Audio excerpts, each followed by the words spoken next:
কি ভাবছো? দেখতে দেখতে যখন ভিডিওটা তোমার সামনে চলেই এলো, তাহলে না হয় আর একটা মিনিট একটু দাঁড়িয়েই যাও।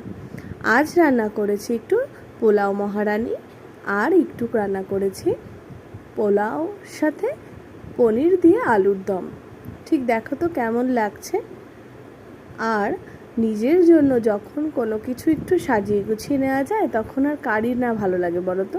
তো প্রথমেই স্টার্টারে রয়েছে পনির সাটে উইথ সস, তার সাথে রয়েছে পোলাও মহারানি আর পনির আলুর দম।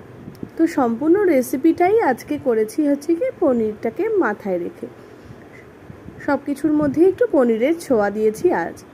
আশা করি আমার তো ভালোই লেগেছে, আর তোমাদের জন্য একটু সাজিয়ে গুছিয়ে নেওয়া আর কি।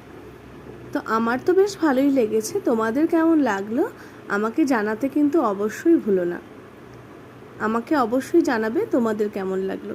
আজ তবে এইটুকু।